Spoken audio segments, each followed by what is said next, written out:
say the game is getting old. Monday morning and your coffee's cold. Life is not what you want it to be. Hi everyone, and welcome to A New Direction. My name is Jay Izzo, and I know, I say it every week, but I am telling you, this is going to be an absolutely amazing, powerful, fantastic show.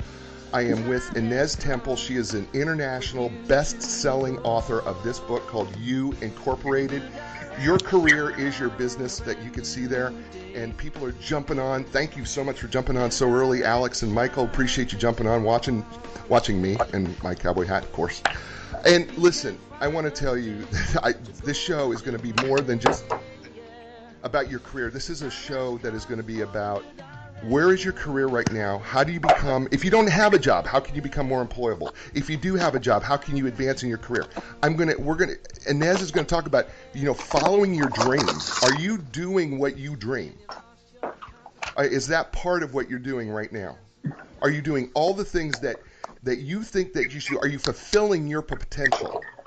Are you doing the little things that it takes to just make your life better in your personal life and your career? Because Ines Temple is going to walk us through so many things. But before I do that, let's do what we do every week, right? We are four-part people, right? We are physical people, mental people, emotional people, and spiritual people. And let's walk through those four areas and see how you're doing from last week to this week. So, on a scale of 1 to 10 physically, 1 being miserable, 10 being you couldn't be any more amazing, how are you doing physically? Are you taking care of your body?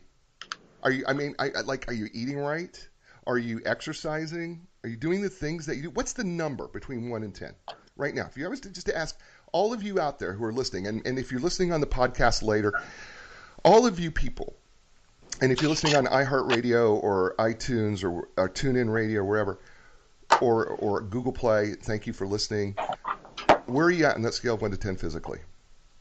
And listen, if you're listening to me right now and you're like in your office or something and you've got a potato chip in your hand, I want you to put the potato chip back in the bag, okay? And I want you to take the bag and I want you to put it in your neighbor's wastebasket. Why do I say put your potato chip bag in your neighbor's wastebasket? Because I know that you won't dig through the garbage in your neighbor's garbage, all right? But you will in your own garbage, okay? So put that down and let's start getting healthy. So where's that number? Scale of 1 to 10, right?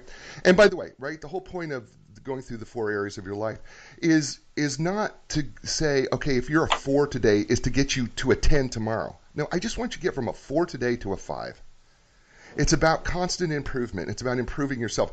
And Nez is going to be talking about that as well, because she's going to talk about constantly improving yourself. So what are you doing physically to improve yourself? All right, you got that number? Good. All right, so mentally, where are you at on that scale of 1 to 10? 1 being awful, 10 being absolutely outstanding. Where are you at mentally? And what do I mean when I say mentally? What are you feeding your brain? What are you learning? How are you growing? Remember, it doesn't matter how old you are, by the way. Age is irrelevant when it comes to especially things like your mental growth. You can always grow mentally. You can always feed your brain new things.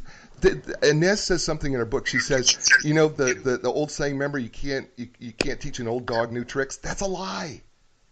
I don't care how old you are, you can always learn something new. Right? So on that scale of 1 to 10, where are you at mentally? All right, you got that number? Perfect. Okay, now emotionally. Scale of 1 to 10, 1 being miserable, 10 being outstanding. Where are you at emotionally? And you say, Jay, what do you mean emotionally? Well, how is your emotional intelligence, your emotional IQ? Like, for example, do the little things just tick you off and you just get out of control? Do you fly off the handle easily? Are you unable to control your emotions? Right? That's what we're talking about. How well are you able to control your own emotions? And then in addition to that, part of your emotional IQ is how well are you able to relate to other people's emotions? So on that scale of 1 to 10, where are you at emotionally? All right, perfect. So you got 3 numbers there, right? Physical, mental, emotional. Finally, number 4, where are you at spiritually? And I get a lot of questions on this spiritually because I get a lot of people who go, well, I don't believe in God. Okay. Listen, I'm not here to push God on you. That's not the goal of this show. That's not what I'm doing. But I know a lot of people, all of us are connected to something that we feel brings us peace, whether it's karma or whether it's nature or something. And yes, it could be God. All right. And if you believe in God, great. My question is on that scale of 1 to 10, spiritually, where you feel centered, where you feel like there's absolutely a center to you, that it's about things that you can't explain physically or mentally or emotionally even, but there's just something inside you. How are you doing spiritually? All right, you got that number? And remember, these 4 numbers, physical, mental, emotional, and spiritual, right, this is like the legs of a table. And if the table is uneven, it's hard to eat off that table. And if the table's too low, it's hard to eat off that table too. So the whole idea is to continually raise that table up and keep it balanced. Because we can be out of balance in one area of our life and not be balanced in the other areas. And that's important. And that leads me to my next guest. Oh, I am so very excited about her. She is a remarkable woman. Her name is Ines Temple. And by the way, she is an international best-selling author, but she is a successful entrepreneur. She operates businesses in various sectors of Peru and Chile. Her company, Lee Hecht Harrison, of Peru and Chile, are the leading career transition and talent development organizations in both countries. She has a self-storage business, of all things, in Peru, which is the country's leading company within that industry. She's an independent board member of several corporations and nonprofit organizations. Ines was recently president of the board of CARE Peru, CARE, the leading nonprofit humanitarian organization in Peru fighting poverty. She was vice president of the board of the American Chamber of Commerce in Peru. She's also the president of the board of Peru 2021, the leading organization that promotes social responsibility, and of OWIT Peru, the leading organization for women in business. Listen, she is a prolific writer. She's written over 800 articles and done videos on topics such as the new world of work, personal branding, and employment. In 2016 and 2017, she was recognized as the #1 personality in the country for online presence. During the past 3 years, she's also been recognized as the top CEO with online presence in Peru. This woman has done it all. She's got 3 beautiful children, and yet she continues to want to help people and become a better person every day of her life. And I'm so honored to have her. So, ladies and gentlemen, please welcome Ines Temple. Ines, welcome to A New Direction. Thank you so much, Jay. I'm really so honored to be here talking to you today. Oh, thank you so much. And by the way, folks, Ines is brought to you today by our sponsor. Our sponsor is Inline Business Brokers and Advisors. They have literally helped thousands of clients in the sale and purchase of businesses. When it's time to sell your business, contact the professionals at Inline Business Brokers and Advisors. You contact Jeff Snell, who's the owner of Inline, and his folks, great folks at Inline. That's enlign.com, ENLIGN. So just if you want more information, just go to www.enlign.com. And I'm telling you, they will help you. They're just a great bunch of people, and we are so grateful to them that they are supporting and sponsoring the show.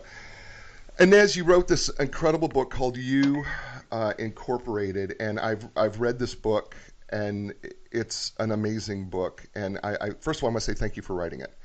And people need to purchase this book. It's available on Amazon and your favorite bookstore as well. One of the things that I loved about this book is that you don't do something like clever, like 7 ways to do something. You literally hit every area when it comes to your career. You just take a real practical approach to understanding how to help people make their career better and make them better. Why did you write this? Oh, thank you for the question, Jay, and thank you for your words.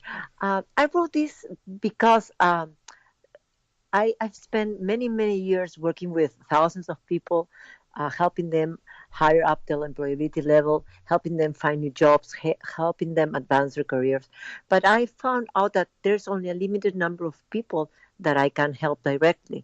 So, and since in my company we don't work with, we are not in retail business, we don't work directly with people, we just work through companies, I thought that it was important that I could share whatever I've learned, whatever can add value to other people's life.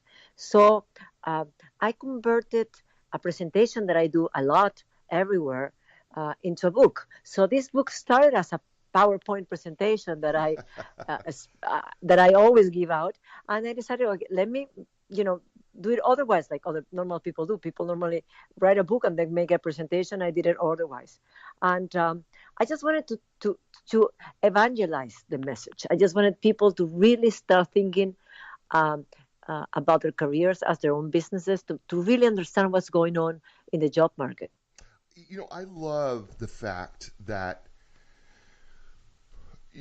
our career is our business. That's such a fabulous thought process. When I was reading this book, I wonder how many people out there really think to themselves, I don't care if they work for somebody or they work for themselves, or if they're an entrepreneur or whatever it may be. Hello? Hello, can you hear me? Yes, I don't know what happened. Oh, okay. So I don't know how many people think of themselves as, you know, that their job, that basically their job is their career. That this is you're responsible for your own career, and I don't know how many people think about that. Even though you're working for somebody, your career, even if you're working with somebody, that is your job. It's your business. It's your business, right? It's part of your business. And I've preached this message before, where that your career is your business, and I've preached that same message as well. One of the things that you point out in the very beginning of the book, chapter 1, is that the one constant is change. And change has taken over our careers, has it not? I mean, right? Because we don't work for the same person forever. No way. I mean, and we cannot even make sure we'll have a job tomorrow. There is not a company in the world that can guarantee us that we'll be working with them next month. So it's very important that we become very aware that what we are not workers, we are not executives, we are not employees, we are service providers. And when we're working for one company, we have only one client. So that's critical to understand in order to treat that only client as the best we can. Because if that only client that we have is happy with our services, he will keep on buying our services. And it doesn't matter how we are paid. We're still the providers. We can be paid once a month, once a day, whatever. What we have to think is that we are like contractors, and every single day we need to win again over our boss or our company's people, willingness to keep on working with us, because that's the only way that we can be sure that we will have an opportunity to deliver our services tomorrow. We're service providers. I hope everybody heard what she said. We're all service providers, and we provide a service. And I love what you said here. We provide, and I don't think people understand this. We provide services to our number one client, right? And I just said this yesterday. But Ines, go ahead. Say you're working for somebody, you're working in an office, or you say you're working for a corporation or a large company or even a small company. Who's their number one client? The boss. Nobody likes to hear this, Jay. I know. Because most people that I talk to have something against their boss. Yeah. They don't like it. They had one before that was better. This boss is this or that.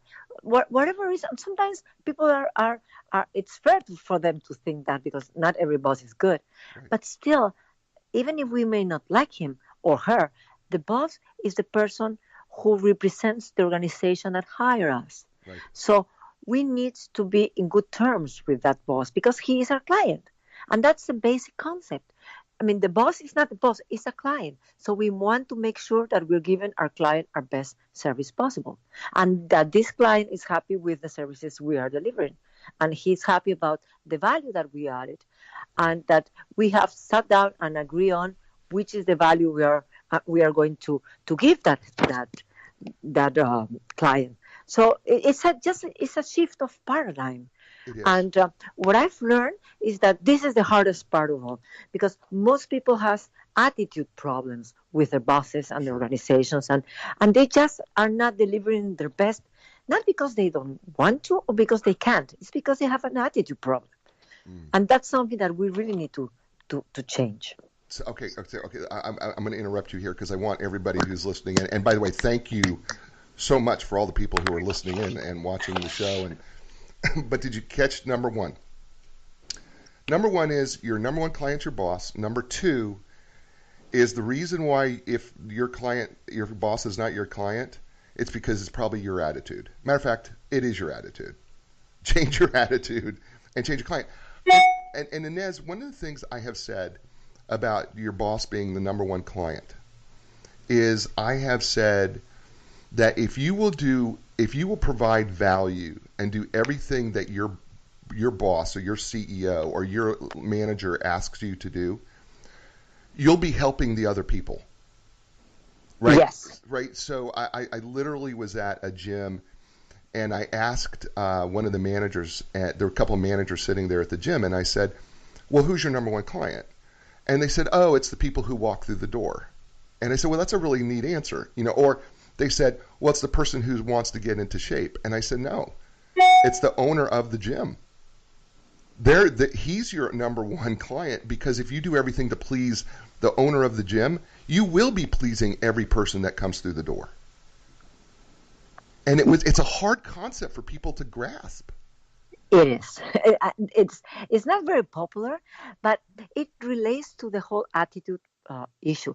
And what I have found, Jay, is that the only thing that we can really change fast in our life that's under our control is our attitude, which is the way we understand things, the way we decide to react to things. We have the ability to decide what reaction to have, and that's something that we really need to do in order to create an employability culture for ourselves with new paradigms that are, connected to the market, to understand that security comes from our own level of employability, to make sure that we are not paid to go to work. We are paid to add value, and that we are the ones that are responsible for our own competitiveness. Nobody else but us. And a lot of people, what I've seen is, and I do it sometimes, we tend to blame others for things in our life. So true. And we tend to forget that it's basically everything in our hands. It depends on us. It does. And it's so easy to fall into the victim mentality, right? Where we're the victim, where, we're not, I would do better if this just would happen to me, or if that would happen to me. And it's not my fault. My boss doesn't give me everything I need. They don't give me all the things that I need to be successful. And that's just rubbish. I mean, it's just wrong, because you have everything that you need at your disposal. And you're right. And I hope you picked up on this, other folks, as you're listening to this, right? You can control your attitude. There's two things that Ines will talk about too. Two things that you can absolutely control. Your attitude is one, and your effort is the other. You could control those two things. You have absolute total control, right, Ines? Yes, and you know what else? We own our faces. I know that sounds strange, but let me say it again. Most of us think that our faces belong to us in a sense that we can use them to express whatever we are feeling. Yeah. But we tend to forget that our faces are seen by others, and whatever we are conveying as a message, people take it personally. So sometimes we have a grim face, or we're in a bad mood, and what people get from us is that we are not approving them, we are disapproving of them, we are not giving them acceptance, or we are giving them bad feedback. And that creates issues with people, and people think that we have some attitude problems. So I think that we have to own our faces, in the sense that being sure that our faces are not only there to express our emotions, but are there to give feedback to others. And that's very important, especially in the world of work. You know what? That's such a great point. We do own our face. And, okay, admittedly, folks, look, I know you're looking at my face. Those of you who are watching me at Facebook Live, I get it. It's not a real pretty face. I understand that. But, okay, listen. I still have control over my smile. I have control over how bright my eyes are. I have control over my enthusiasm. And what I portray on that face, which is Ines is talking about, is so important, not just in life, but and not just in your career, but it's so important in life too. And we can choose to brighten our faces regardless. I think one of the things that you said is regardless of what's going on in your circumstances, and you actually tell the story about how your daughter had breast cancer, and Yes. it went into remission, but then it came back, and you struggled, right? And your daughter came to you. Tell the story. Oh, yeah, it's such a story.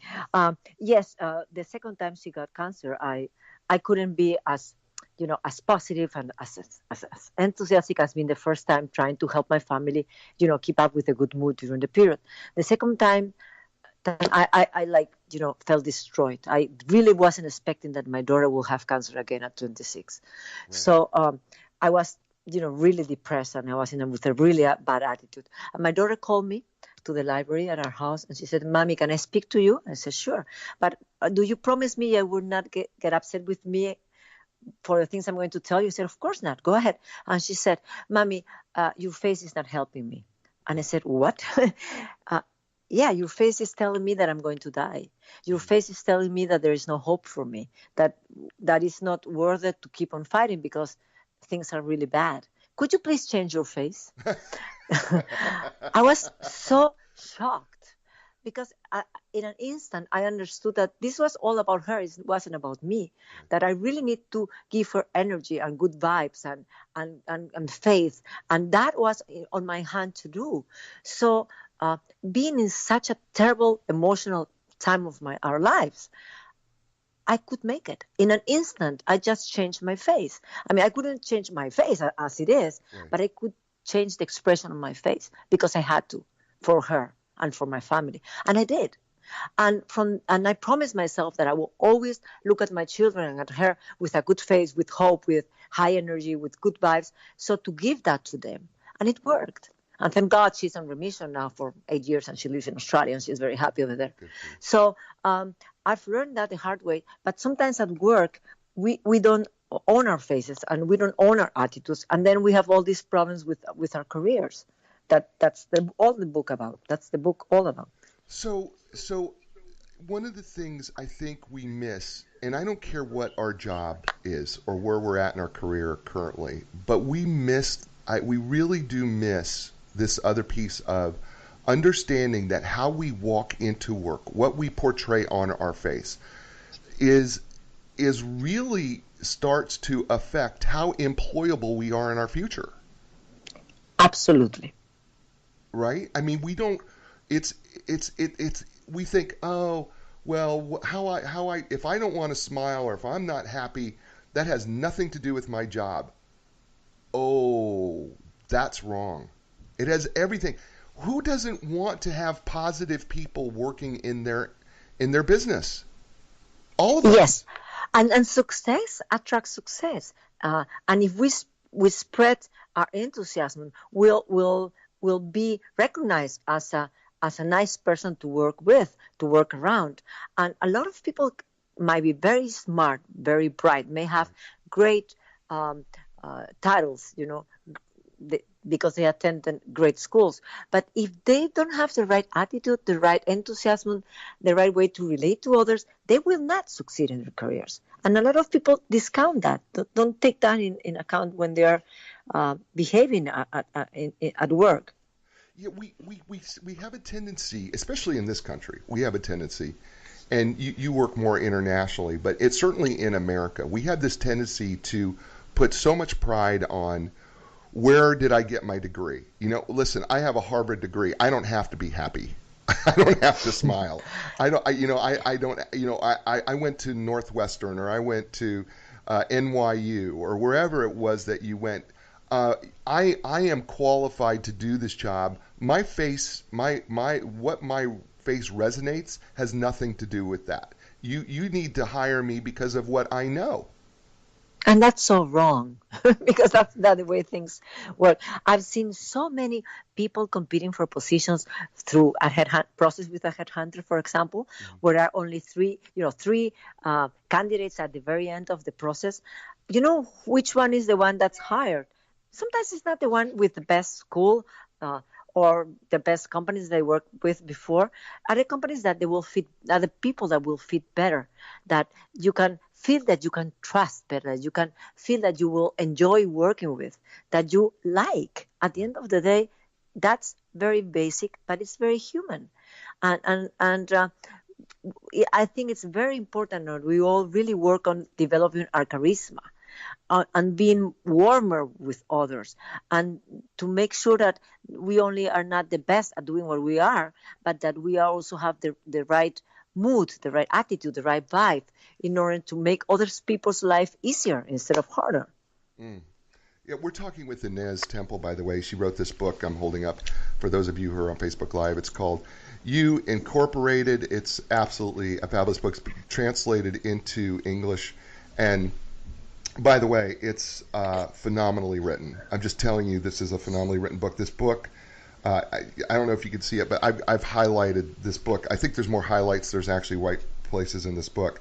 It's absolutely a phenomenal book. You can get it on Amazon. You can go to your bookstore and ask them to get it on the shelf. One of the things that in this, there's so many things I could love to talk about in this book, but one of the things that you also talk about, and you've already alluded to it, is that our job is really to add value. Mm-hmm. And yeah, go ahead, follow that up. What do you mean when you say our job is really to add value? We are not paid to go to work, as I said before. We are paid to create value, to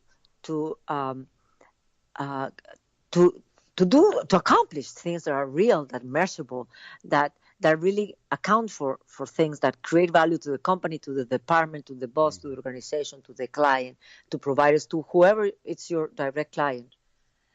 So we really need to sit down with our boss and find out what's that value that needs to be added, Right. and in which form it should be added, and how is it going to be measured, and how is it going to be delivered, and then put all of that info, that numbers, in our CV, because a lot of people that I know don't put any numbers into their CVs. They just describe their responsibilities that they were given, but they don't say the value that they added. How much more did they sell, or how many savings did they help the company get, or how many new clients, how larger the audience was. Numbers make our contributions real, Right. and we start to think about that every day. That's I always try to do that at the end of the day. What's the value I added today? Right. Because if I don't add any value today, they're paying me for nothing. I'm cheating my employer. Right. And that's not the idea. Yeah, I loved that part of the book where you said every day before you leave, what value did you add? And and that's a great question. I love the fact that you had that practical question, because even if I do this show, right, and I love doing this show, and I love trying to help as many people. I mean, we call it a new direction because we're trying to help people find a new direction in their life or their business or their career, or all three, like we're doing today. But at the end, before the at the end of the show, the first thing I always ask is, what did I do to add value to these people's lives? What did I do did I add value, and what was that? Right? And it's such a great question, and we miss it on a resume. I remember teaching college and careers classes when I was teaching college, and I would always tell them, quantify, quantify, quantify. Meaning, don't just tell me what you did. Put a number to what you did. Even if it's a percentage. While I was there, we increased sales by 5% or 10%. Or, we were able to save the company X number of dollars over the course of this time, when I was doing this. So, when I was doing this position. It's so important, folks, that if you are building a resume and Ines talks about it again in the book, it's so important that you be able to quantify what you did, because it's as she so beautifully has said, right? Numbers are real. It's a real way of evaluating what we do. I always say, Jay, that people believe much more an Excel page than a Word page. So you could see much more on an Excel than a Word. I got it. Yeah, I got it. I get it. That's awesome. In chapter 3, the title of the chapter is called Improving Your Personal Competitiveness. All right. Now, we live in a technological, we're so much more technological than we've ever been. Yes. And there's a lot of older folks, older viewers who are listening and watching the show, and some not so old, of course. And they go, in this world of technology, I'm too old to compete anymore. What do you say to No. that? No, no, no. We are never too old. What makes us old is not our age, chronological age, is our unwillingness to adapt, an unwillingness to be flexible, an unwillingness to keep on changing, moving forward, learning, keep on learning, learning faster, hacking our brain to be able to learn even faster, and be close to technology. The closer we are to technology, even to the simple technology, the younger will be in our hearts, in our brains, and in our personal brand for our potential customers and clients and employers and employees. So we need to keep up to date every day. And that's a lot of work. But it's the only thing that will keep us young. I love that. And you know, I think what happens to us when when I wrote my first book on social media, and I was writing it to businesses and how to help businesses use social media without spending money on marketing, and I was teaching them the psychology of business.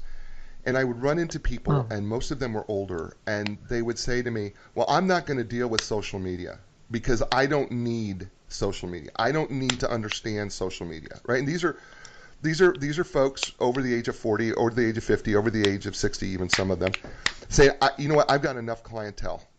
I don't need to know it." mm, And I would say to them, big I, mistake. well, I would, because they insisted, and I would say to them, "But do you understand that by refusing to embrace this technology, you're refusing to embrace the future?" Totally. Totally agree. I mean, anybody, if you meet someone for business or even for your in your personal life, the first thing you do is you check on them in the internet. You check their LinkedIn or their Twitter, their Facebook, Right, or if you don't find them anywhere, you just put their names on Google and try to see who they are right. and who they are from whatever they're reading, their pictures, their posts, their comments, and that gives us a sense of who these people are. What business is this? And whoever decides not to be there or not to be actively enough are doing what I call a harakiri to Yes. their professional lives because they are not longer relevant. Wait, that's the point, right? And I mean, even I am not saying that you have to learn how to build a Facebook group page or any of that. I'm not saying that you have to know every detail, right? But you should be willing to learn enough of the technology so that you can be part of what's going on, because the longer, and folks, listen to me and Inez as we're talking about this, the longer you wait to learn this, the more you have to catch up to learn it. Yes, and there are so many people moving faster and faster every day that we just don't want to be left out. We Right, can't afford. We're going to live at least until we are 100, right, unless, well, something dramatically happens. right. So we have many, many more years to be on this planet, and we cannot choose to be not to be part of it, of what's going on, of the conversation, on what everybody else is doing, because we are humans, we are social humans, we are animals, we need other people. So on the conversations and everything is going on online nowadays. So even though we feel we may not be the smartest person or the most technical one, it's something that can be learned. And at the end of the day, it's very simple. It's getting simpler and simpler by the day. We don't need to be an expert. We don't have to be very smart. I mean, um, I had this conversation with my mother, Jay. My mother was a lawyer, and she was had a PhD in literature, and she kept insisting that she didn't need to learn how to change channels on the TV with the remote control.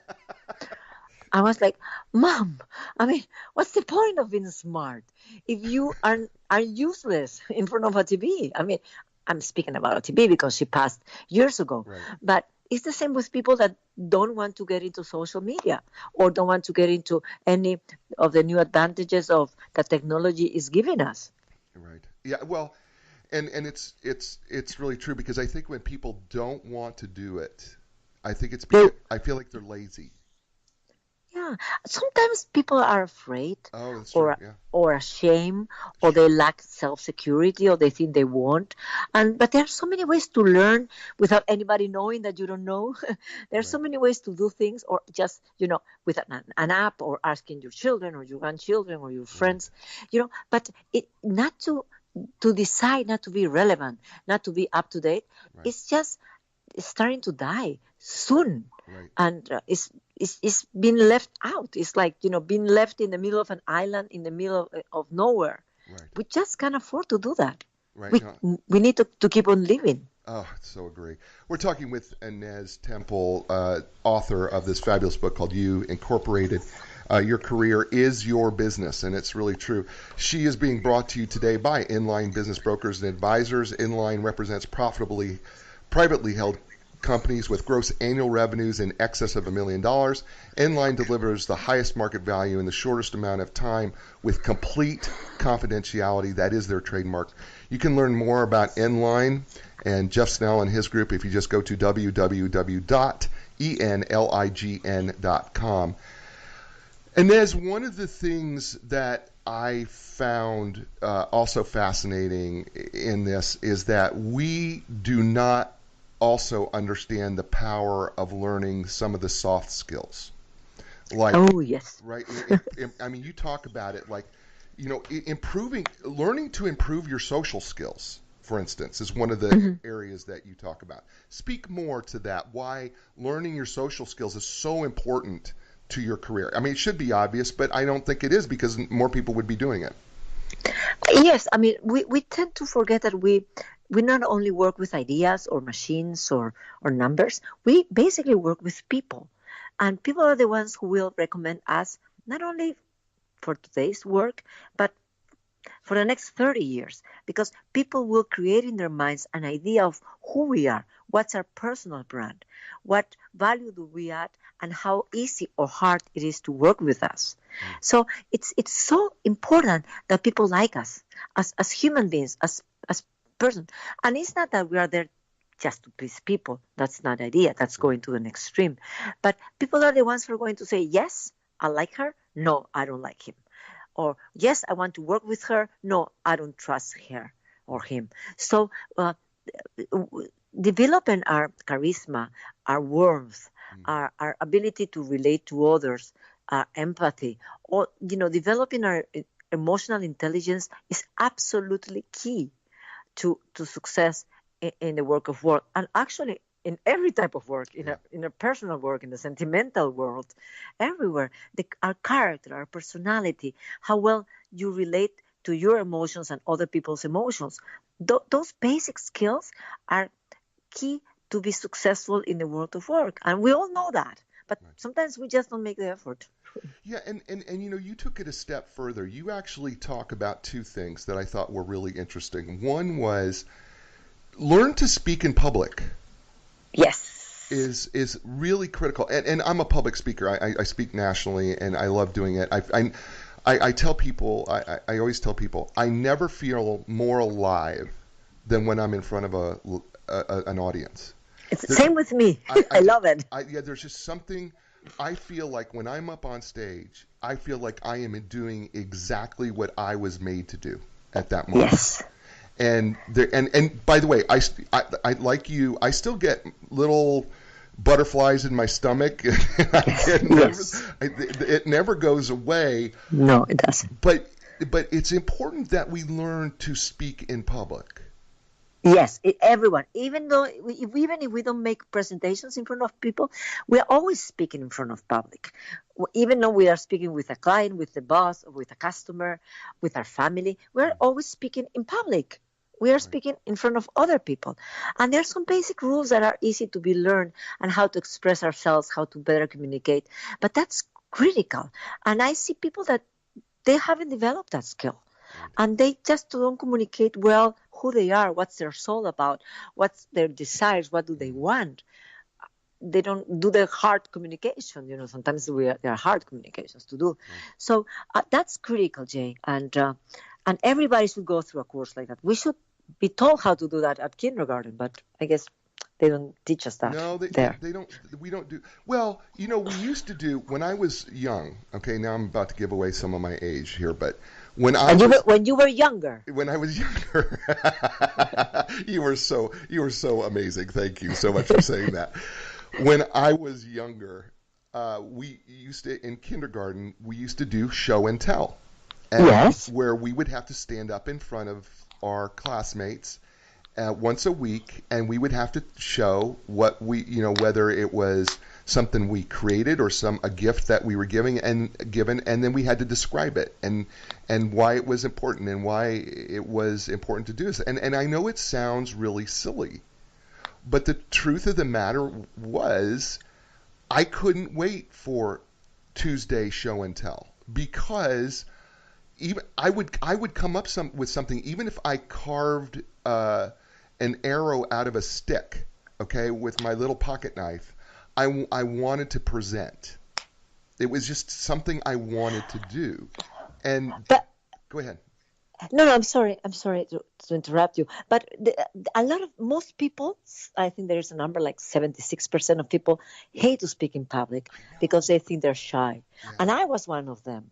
But then it's a skill that you learn. Yeah. You just go to a class or take an app to practice. And even though if we don't have that bubbling personality like you do, Jay, the rest of us, we can still learn it. Yes. It's just learning to play an instrument or learning to drive a car. Anybody can do it. Yeah, anybody. It's a skill. And I think that's so important, is that you can learn the skill of speaking. Yes. I mean, look, I never had any formal radio training. I never had any of it. And I was so fortunate to be doing a radio show, co-hosting a radio show for about a year and a half. And finally, the guy who James Lowe, Jiggy Jaguar, the Jiggy Jaguar Experience, folks, check it out, the Jiggy Jaguar show. It's really a neat little show. And he's on 50 terrestrial stations across this country, and as I'm going to recommend him to you to him as well. But I want to just tell you something. He really helped me understand how to better present on the radio. I've always been in front of people, but I've never done it behind where I wasn't being seen, and how to make that work. And he really helped bring me along in terms of how to be a better interviewer, how to be a better person. And it's just a skill I had to learn. And the more I do it, the better my skills are, which is why, folks, you just can't take a class. You need to practice. Yes. It's so key. I mean, we need that. We need those skills to be competitive. We're always competing with people anywhere, everywhere. And in order to keep our business, which is our career, moving ahead and moving forward, we need to keep improving and being better. That's the only way to survive. That's the only way to have security the security that we all need in order to plan for the future, get a new mortgage, buy a house, an apartment, or a car, whatever that we're looking forward to acquire. So we really need to invest in ourselves, and that's May I do a suggestion, Jay? Sure.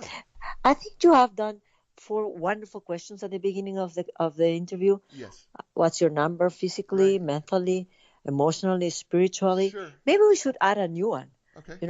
What's your number for the world work? What for your work, for your career or your business? What's your number in a professional way? On a scale, on a scale of 1 to 10, 1 being not 1 being awful, 10 being outstanding, what is your work number? What is your career number? How would you say you're doing in your career? Yes. Yes, because that's what pays our bills. Right. I mean, at the end of the day, we have business, or we sell our services because we still need to pay our bills, right. Or because we need our passions fulfilled, or because we want to be out of the house and do productive or things that give value to others. But that's such an important part of our lives as adults that we really need to keep putting our concentration in getting better at that every day. That's beautiful. We're talking with Ines Temple. She wrote this amazing book called You Incorporated. Your career is your business. Chapter 4 is You Incorporated. And one of the things that you do is the first thing you do is you open up the chapter and then it says, write your name of your own company here and whatever your company is. But the truth of the matter is, you are your own company. Yes. We are our own brand. I mean, Jay Izzo is his own brand, and Eric Smith is his own brand. Lisa Rotelli is her own brand. Thomas Cantley is his own brand. Amanda Novacek is her own brand. Wendy Samuel is her own brand. And I'm reading off the people who are watching and listening to the show, which is why I'm saying these names. But the truth of the matter is, Ines Temple is her own brand, and I don't think we think about ourselves even. Look, I'm an entrepreneur and I have my own thing, and of course it makes sense on my own brand. But I don't care what you do, you're your own brand. Yes, in all stages of our lives, and for our career and our businesses and our work life, we need to make sure that that brand will last until the day we die, or even further, and that people will remember us by our brand always. So we really need to focus on taking care of that brand. Not only adding value and working hard and being worth and having a good attitude, but understanding that our value, the demand for our services in the world of work will come from directly related from the value of our brand. The higher the value of our brand, the higher people like our brand, the better our possibilities will be to be competitive, to have more demand for our services. And like any business, the more demand we have for our services, the higher the price that we can ask for it. Right. So it's all about, at the end of the day, how well people will remember me or refer me. You know, and so I want to ask the audience that's listening or watching, listening. If you're listening podcast, thank you. And by the way, I want to just let people in Merton, England, a suburb of London. I don't know. Thank you for listening. I have a group of people there who listen in Merton, and so I want to thank you for listening, and of course all over Europe as well. Thank you for listening, and I think I have some folks in Brazil. Thank you for listening as well. But I think people should check in, and you allude to this. I think you even say it. What does your brand, your personal brand, what does it say about you? If you were to say, my personal brand says, and I'm asking these people out there, what would you say people would say about your personal brand? I think that's critical, Ines, because you talk about so many things about the brand, your integrity, right, or lack of it. I mean, can people say about your personal brand that you have integrity? You talk about a number of things, right? What would they say about your attitude? What would they say? I just recently did something on Facebook where I asked people who knew me, what would you say my core values are? Because I wanted to make sure that what I thought my core values were, that's how people saw me. And I think Yes, it's great. absolutely. And one concept that's very important, Jay, is, and you just mentioned it, it's integrity. Because we all tend to forget that we are only one. We are the same person at work, at home, with our family, with our friends, at the gym, at church, everywhere, and in the real world and in the virtual world. So there are people that kinds of think of their lives like in little boxes, like I can do like this here but different there. And for our values, we're the same everywhere. And for our brand, we're always one. So that's another reason to have an active virtual life, but also to be consistent with our values everywhere, in our sentimental life and our work, everywhere, because we're the same person. There's only one brand related to my name, related to me and my career. And that's the brand that I have to love and take care of and value, because that's the brand that represents who I am. I love the fact that you said that in the book, that you said, look, you can't say that you can do one thing in your personal life and it has nothing to do with your business life. It is part of your values. All right. So if you're willing to cheat in your personal life, trust me, you're willing to cheat in your business life, or vice versa. Absolutely. Yes. Right, vice versa. And And then I have a lot of people, sometimes many of them younger, who say, you know, what I do online has nothing to do with what I do at work. Big mistake. It is. It is. I mean, myself, I have not hired people that I found amazing because I audit what they were publishing in Facebook or Twitter, and I discovered that I didn't like those people there. They look very charismatic and worth and smart and intelligent and great in person, but reading what they wrote in Twitter or the things the picture they publish in Facebook or Instagram, I said, I don't like that person. I mean, there's not a consistency with what I've seen and what they are Right. writing or publishing. Right. And I never hired them. And 54%, I'm sorry, 64% of people that lose promotions are because their bosses are looking at the information they're publishing online, and they are finding that information or offensive or just not consistent with who they are or how they present themselves in the real world. So I want to do this because I know you wrote about this in the book, and I loved the fact that you wrote about this because I preach this when I talk about social media to folks. You make the comment in the book that go, your LinkedIn profile looks fantastic, and so you want us to focus on the LinkedIn profile, and you just alluded to this, but then we go to your Facebook or your Instagram account, and it can kill you. Yeah. I've seen that so many times, especially with my millennials. They just don't care. And sometimes that's a big mistake for their careers because they're not going to be young forever. Right. And they will be looking for a job at 54. And those things that they publish now that they are 30 will still be there. Right. And will create a mark on their profiles. Which I don't say that people are not allowed to have fun and post whatever they want, Right. but they have to be thinking on their career all the time because it's our business. It's our most important business for life. It will die with us. Well, it's the brand. So what is your brand? It goes back to what does your brand say about you, especially online? Especially when you're on. I agree with you. I want you to have fun. I want you to enjoy your life. But look, there's just certain things that you just don't need to be posting. Yes. Right? And you have to make sure also that your friends are not posting things you don't want them to post. Right. Right. And that's very important. So that's why every couple of months or weeks, we need to audit whatever is published about us online and make sure that whatever is not appropriate or we don't like should be removed if possible. Because if not, again, there is not a consistency of our brand with what it's the internet is showing about us. Right. And I agree with you. And you say this in the book too, that Google yourself up, right? Go to Google, go to Bing, go to different web searches, and just put in your name, and see what's out there on you. It's so critical that we do that, and enough of us don't. And right now I can see that there's people who are going, oh my gosh, I got to get on my phone. I better type in my name. I need to check it out. Don't do that while you're driving, folks. Please don't do that. That's not what we want you to do. We certainly don't want you to do that. One of the other things that you talk about is redefining success. Yes, very important. Talk more about that.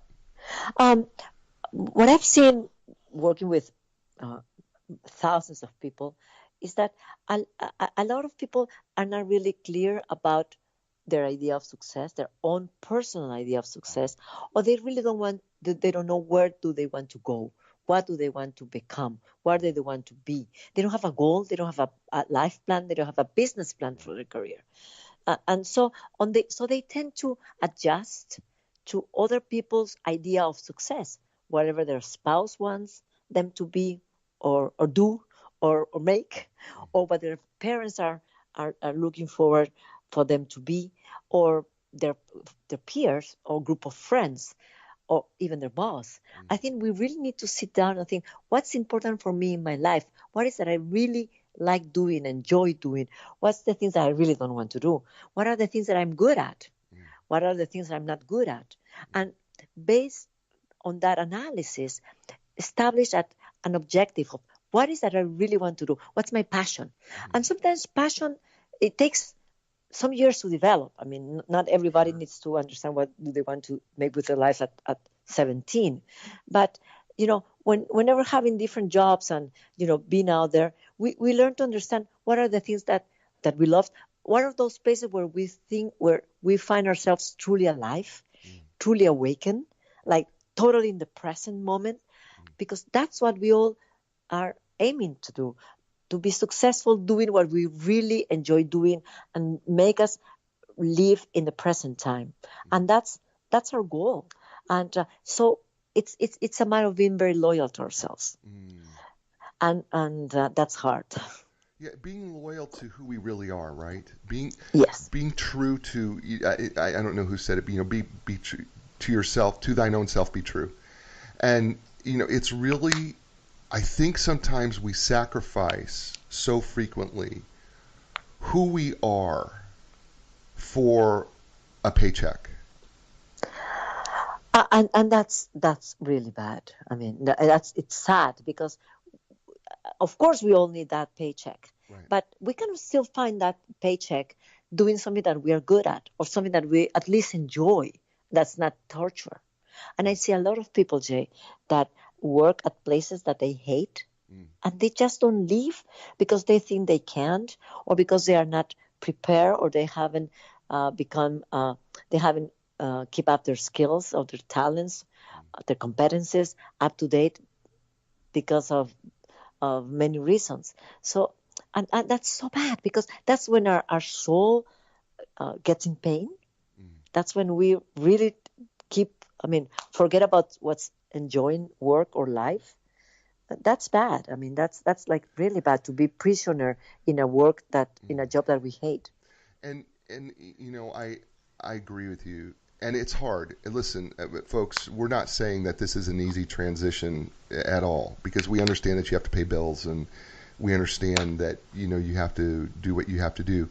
But there should be something that you're working for in the back of your mind to get to the place where you are doing what you love and what you are passionate about and what you were designed to do. I think so often we just stay there because it's a paycheck rather than continue to dream. And I think one of the things that you say is so frequently is that we that you said in the book is that we stop dreaming. Yes, we lose hope, and we forget to pray for that. I mean, whatever anybody's idea of a superior entity is, and everybody has a different one, but we forget to to get enthusiastic about the future, and we forget that there is possibility of getting help, and that's what we really need to. We should not abandon ourselves because we are the only ones who are responsible for ourselves or our mothers, but some of our mothers are not longer here. Right. I always say that our mothers are the only people that really, really, really, really loves us. But other than that, it's only us to do the things that we need to do in our lives for our work and our career, all of that. So, Jay, it's so important not to lose hope and to keep on dreaming and to keep on moving forward and not just sit down and feel sorry for ourselves. And that's very easy. We all do sometimes. Yeah. We'll do it sometimes. We do. But that's why we should not do it. Huh? Yeah, well, and I think one of the things that you are so clear about in this book is it doesn't matter how old you are. Don't stop. The dream's not over. No, it's never over until the day we die. Right. And I'm not an expert in those topics, but I've seen so many people change their attitudes toward their work or their lives and start taking control of their careers and their lives. And I have seen how once they decide, once they make a proposal to themselves about these topics that we're speaking about, I see changes in their lives because we always get what we really, really want if we work hard for that. Other than lose weight, which is a different topic. That's hard. But that's a joke. But it is true. I mean, it's we really need to keep moving on and keep on dreaming. That's beautiful. We're with Ines Temple, wrote the book You Incorporated, available at Amazon, your favorite bookstore. There's a Kindle version out there as well. Your career is your business, and we've been talking to her. Inez, we've been on for an hour. Yeah, and there's an audio version too. Yeah, there's an audio version too of the book. But can you believe it's already been? I can't believe it's an hour. It goes so fast. Yes, we've been on for an hour. It goes so fast. Well, you are a great interviewer, Jay. Let me say. I mean, you take the best out of people. Oh, thank you so much. So here's what I ask. First of all, there's so much more to cover in this book. I want to just tell you, I don't care if you're a CEO. You'll see this on Amazon in my review of this book. I don't care if you're a CEO, you need to read this book. I don't care if you're washing floors, you need to read this book. I don't care if you're in high school, read this book. I don't care if you feel like you're retired and it's over, read this book. I don't care where you at, if you're an entrepreneur or you work for somebody or you're trying to figure out how to get to the next level. This book is really, really powerful, and it's really good. It's practical. And she's got so many things in the back of this book in an appendix. She's got all sorts of charts and graphs and things that are just so practical. She's got extra reading material for you to read to get even more wisdom and keep growing and keep learning, because that's really part of her message. And so I really, really encourage you to do that. And, she's been sponsored all day, since we've been here, Inline Business and Brokers. And you know what? They are awesome people. Inline Business Brokers and Advisors partner with business owners when it's time to sell their businesses. So when it's time to sell your business, or maybe you know somebody who does, contact the professionals at Inline Business Brokers and Advisors. They pay to sponsor Inez and the show and the book, and so we are grateful to Inline and Jeff Snell and his fine group of folks. So if you want to learn more, just go to www.enlign.com. So Inez, the final thing I'm going to ask you to do, because I ask every guest to do the same thing. The show is called A New Direction because we try to help people find a new direction in their life or their business or their career or all the above, which we did today. So if you could leave people with a new direction right now, what would be the final thing that you would help them in terms of finding a new direction in their career and their business? So many things. But if I have to think about one, it will be know what you really want to do. Make a plan and have a light in front of you. There is a light in the end of the tunnel, and move forward toward that. Have a goal and ask God to help you. That's the only thing I can think of. It really works. It's like magic. That's awesome. Inez, will you stay with me just a minute as I close the show? Sure. Ladies and gentlemen, I keep saying that, how do you improve on the previous show? And we did it. I don't know how we do it. I don't know how we keep getting these shows to be better. It just happens. This is the book.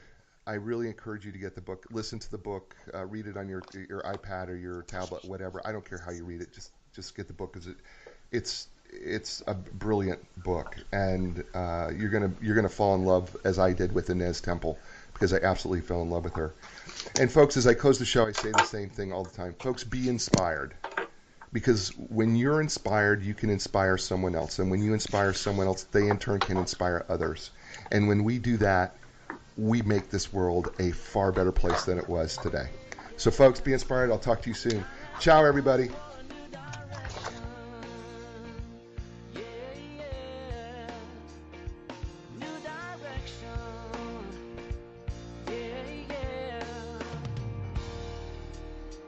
When you lost your confidence and the answers don't make sense, got to keep your hope alive. You got to know you can survive. This is your time to fly. A new direction, a brand new day. A new direction, things are gonna change. You can find the strength to go a different way, yeah. The time Dreams will take you places you have never been before. Find your passion, find your strength. Don't worry anymore. A new direction, a new direction.